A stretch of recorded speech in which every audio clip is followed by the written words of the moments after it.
Have you ever wondered why people do the things they do? Why people become bullies? Or how people tend to conform to a certain niche? That's what we call social psychology. Today, we'll learn a little bit about social psychology and its relevance and application in our daily lives. Let's begin with defining social psychology. Social psychology is the scientific study of how a person's behavior, thoughts, and feelings are influenced by the real, imagined, or implied presence of others. These are the words of Gordon Allport, one of the founding fathers of social psychology. The first thing we should remember about social psychology is that it's a science, meaning it's a study structured through observation and experiments to come to a conclusion. Compared to sociology, which is the study of entire groups of people, social psychology focuses on the individual affected and interacting with the people around them.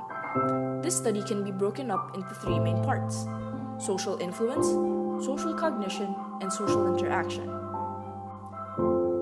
Let's focus on social influence, wherein the real or implied presence of others can directly or indirectly influence the thoughts, feelings, and behaviors of an individual. People can influence others to follow along with their own actions or thoughts, to agree to do things, even when the person might prefer to do otherwise. Conformity is one of the concepts under social influence. This can be described as changing one's behavior to closely match the actions of others. Solomon Asch's study demonstrates the power of conformity. In his experiment, he gathered 7 participants to join an experiment on visual judgment. Participants were shown a white card with only 1 line on it, followed by another white card with 3 lines of varying lengths. The task was to determine which line on the second card was most similar to the line on the first card. The reality was, 6 of the participants were Confederates that were tasked to give the same incorrect answer.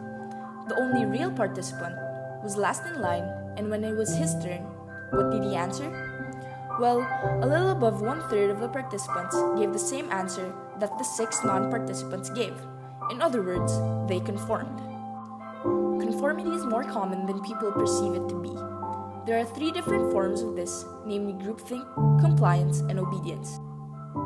Groupthink occurs when people within a group feel it is more important to maintain the group's cohesiveness than to consider the facts realistically, not assessing the facts of the problem which the group is concerned.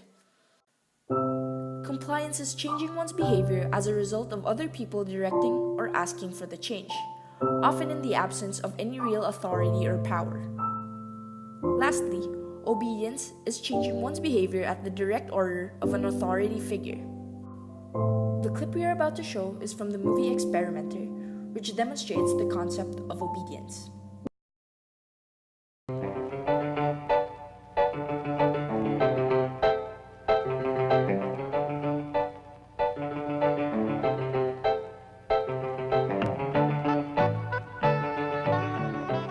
We are all individuals, but we live in a world with other people, and we must often accommodate to them.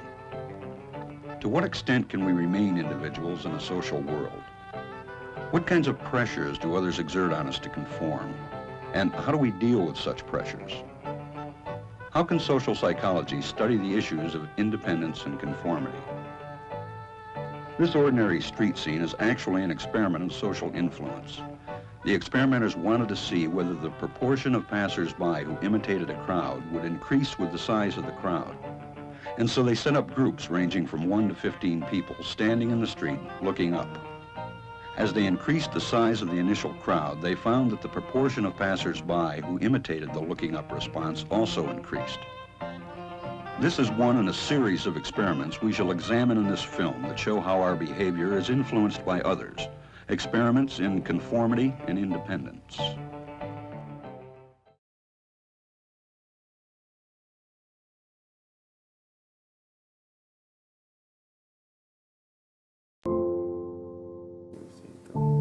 A practical application of social psychology would be observing young adults as they experience puberty.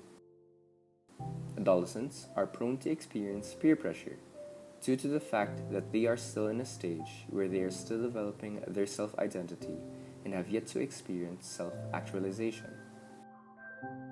Social psychology helps us dig deeper into the subconscious of young adults, helping us understand them more, so that we may help in their development and guide them into a better path. An example of this would be how teenagers become curious of drugs and other vices and use them to fit into a certain group and find security in copying other people's actions, even though they do not necessarily enjoy them. Social psychology will help us prevent this from happening by understanding what goes on in the mind of a teenager and take the steps to overcome peer pressure.